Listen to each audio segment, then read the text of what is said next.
Hello guys, this is Realize Productions which you hear now, and today I'll be making a video on explaining how to become better at CS, and as you progress, how to move forward, etc. So, first things first, you as a player, you're gonna get a default crosshair. Default crosshair will be shit because it goes wide, it just isn't a very good crosshair in general.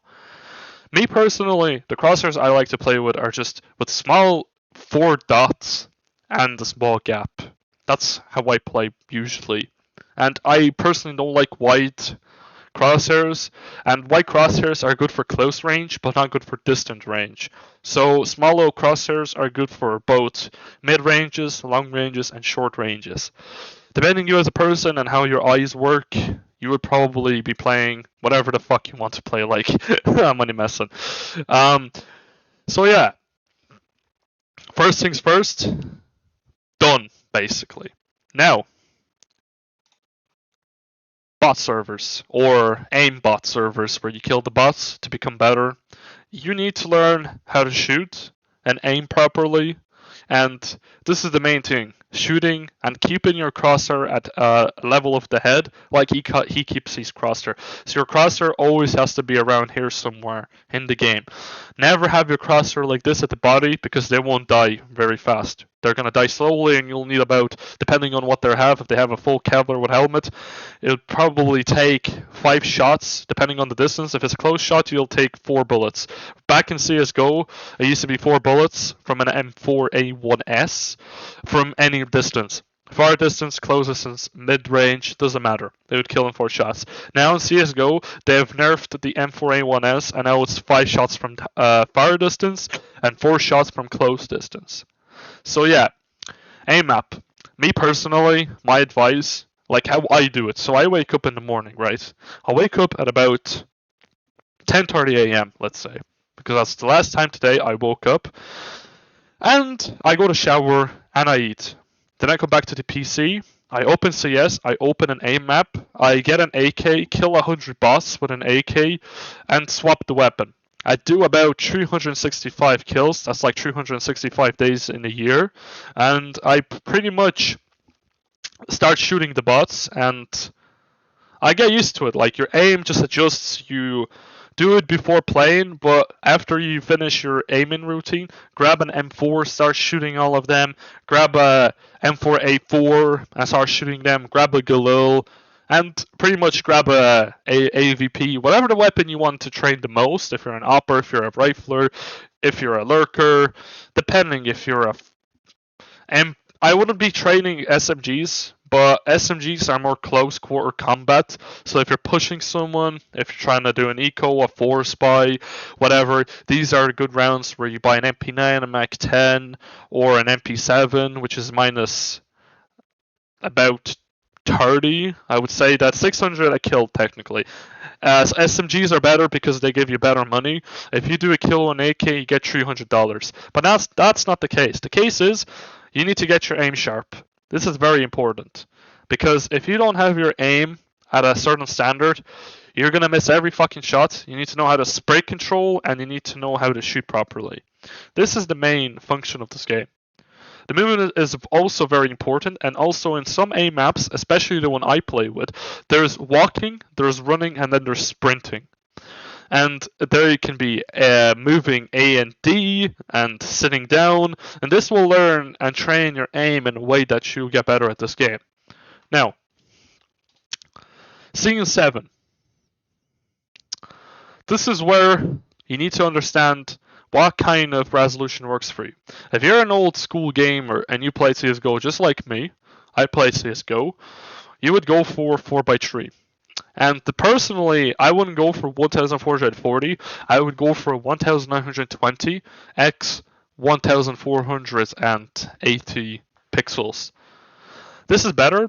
Lower all the graphics, lower everything, and your PC will have more FPS because for some reason, in my experience with CS2, is that if I put 4x3 and I put 1920 by 1480, I'm going to get less FPS. So you have to turn off everything. You have to turn off the ambient occlusion, I think that's what it's saying. I think that's what it said.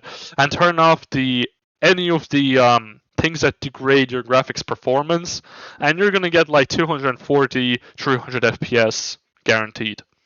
Now, if your computer is high end, like mine, CS2 is better played. Apparently, I've experimented this 16 by 9, 1920 multiplied by 1080. This is good, but this is good for people that are new to the game. They don't know which resolution is better. For people that are playing this game, that are playing since CSGO, 4x3 is an option because the characters are wider and it's easier to shoot. Now, I don't know about 5x4. I've never seen a 5x4. All I've seen is a 4x3 for my end. I don't know for you guys, but my advice as a starting player, go 16 by 9 just to get used to the visuals and the movement, etc., and the collision with the bullets and the hitboxes, etc. But 4x3 for me is a go for if you're starting to play a bit more competitive and better technically. So yeah. So matchmaking. Back in CSGO, I've always was a silver. I was Heartstick until I met a group of people that I played with. They're my Russian friends, and they're drafted into the army, and I'm not talking to them at the moment. I'm only talking to them sometimes. I text them, but that's not the case. So, the ranking system. I've been stuck to Silver Elite and Silver Master, Elite Master, and Silver 4. My friends were like Master Guardians. So in my experience, I've always played against higher ranks, because the higher rank you play against, the better you'll play. There's no point playing against your own rank, because you won't learn that much of difference. Like if you're a silver, maybe by playing against Gold Novas, you'll learn better. But if you play against the AKs, you will learn a lot more. And don't start playing Face It. Don't make a mistake where you play CS, you play a bit of matchmaking, and then something goes to your head, you see Face It. Face It is a different whole organization. It's a whole different platform. It's harder to play. It has its own anti-cheat system, and it has its own players and people that are hard to talk to and people that are toxic, etc. But they're toxic for a reason, because they're losing fucking games like maniacs and they're not learning from their mistakes. Get up to at least a Master Guardian 2 before you start playing Face It. Master Guardian 2 is where you would stop playing this fucking trash and you go from matchmaking to more of a competitive platform, which is called Face It. This is also not advertised, so I'm not advertising anything if I'm mentioning to go play there. Back when I was in CSGO, when I was a good player, like I already got better, I would be mostly at the range of LEM, and the highest rank that I've reached was a Supreme Master First Class. And now, at the moment, with matchmaking, I barely play it on CS2 because of the cheater, and for CSGO it was different with the cheating problem. People were mostly playing for skill, and now in matchmaking people either they troll the game, and a lot of them cheat. And pretty much I just stopped playing. I only play there every Wednesday whenever the drop comes out to rank up and get my service medal and just get my drop, and that's it. I don't play matchmaking, I play mostly Face It. So yeah. Let's go. If you become a better player, if you reached your potential, you went to a Master Guardian, you were legit all your lifetime, you didn't cheat, you played fair, move to Face It. Level 3 will be a preliminary rank that you'll get instantly. It will be 1000 ELO, I believe. Or it's different now because back in CSGO it required 4 games at least to rank up. Today's day in CS2 in Face It, you have to rank up at least 10 matches.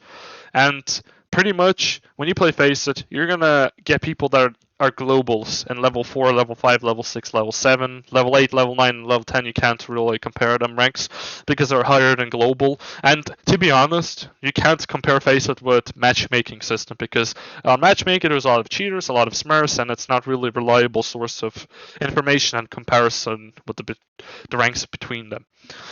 Face It is a way to become a pro player. You can get to FPL if you get to level 10 and you reach like 3000 ELO, I believe.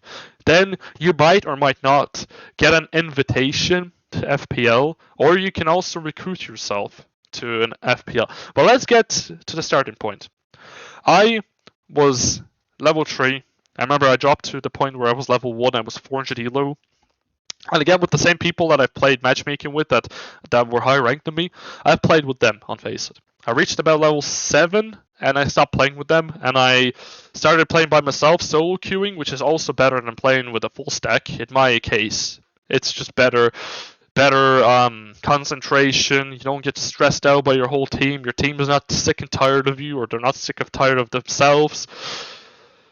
You play by yourself, and I reached level 9. I'm 1996 elo. That was my third time. Third time's the charm to get the level 9 Faceit.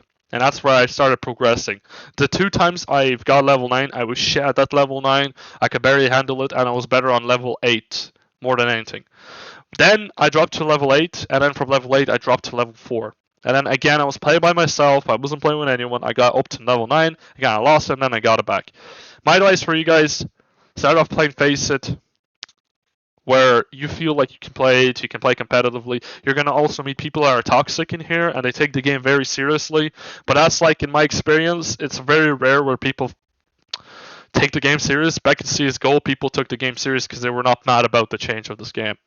So the difference between the matchmaking and Faceit is that Faceit uses elo, and matchmaking. Fuck, I love CSGO, man. Matchmaking uses ranks, and that's the whole difference. Levels are not ranks; they're just skill levels. That's what they're the difference between. Elo is a number in which you get like 25 elo, sometimes 30 elo, depending on your gameplay and your game style, and you just thrive, basically. The elo is what you get top. The toppest one, and then it gets to the infinite number, is 2001 elo. The lowest, I think, is 500 elo, I think. At the moment, it's all different. And in CS2, in Premier, it brought the thing in. Back in CSGO, it used to be different. It had a ranking system with the Premier.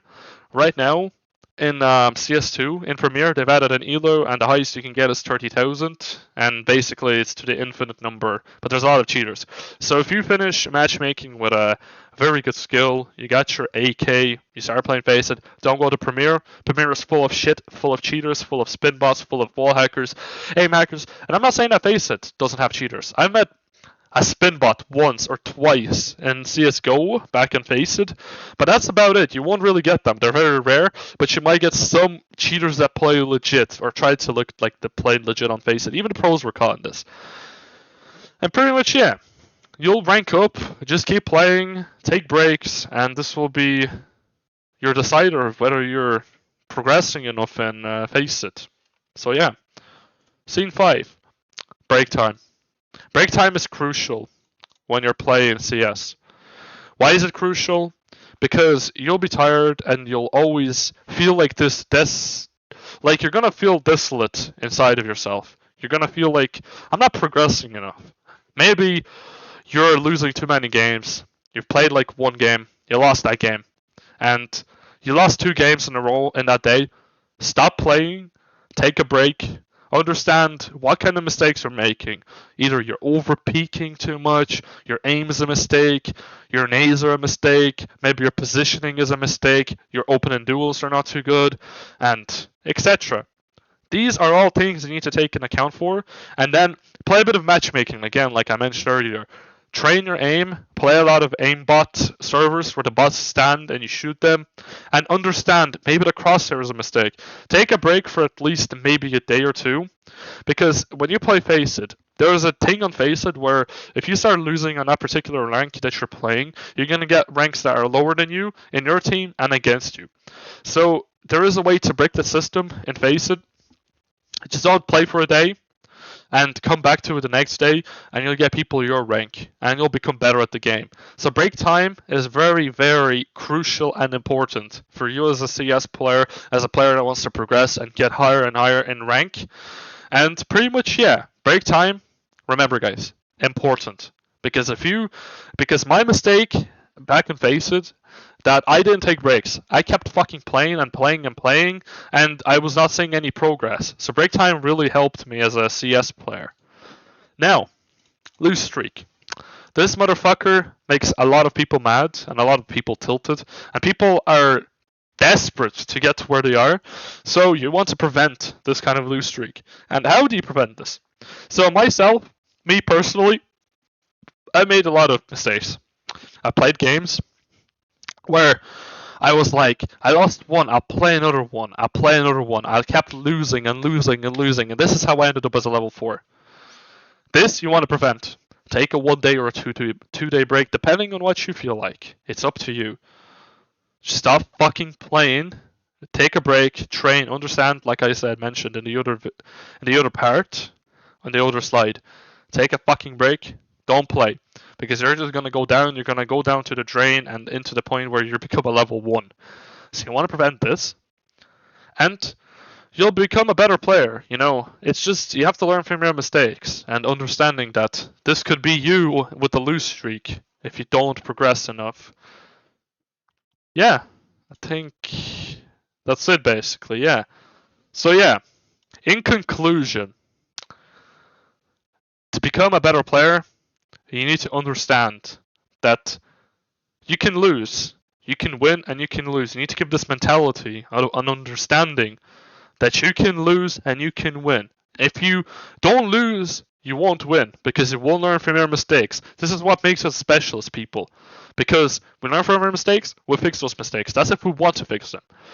But if you're one of those people who don't want to fix your mistakes in the game, you're not going to progress anywhere. You're going to be tilted. You're going to be mad at other people, and you're not going to go progress into FPL. I'm nearly level 10. I've went through a lot to FACEIT where I've given up. I was like, I'm not going to play FACEIT anymore. And I kept playing and playing and playing until I progressed. And this made me somehow feeling like I can do better. And I did better because I played a lot of Cybershock, which is also not advertising anything. Cybershock is also a good place, but there's a lot of cheaters, and I've met cheaters in that fucking game. It's disgusting. So stick to the aimbot. Understand the issues that are happening behind you, and if you're a new player, don't start off with FACEIT because FACEIT is a whole different platform depending on the level that you're playing. Thank you so much for watching. Please like, please subscribe. I'll make more videos of advertisements and more videos of aim routine and videos of smoking and becoming a better player of CS. Thank you so much, guys. Good luck.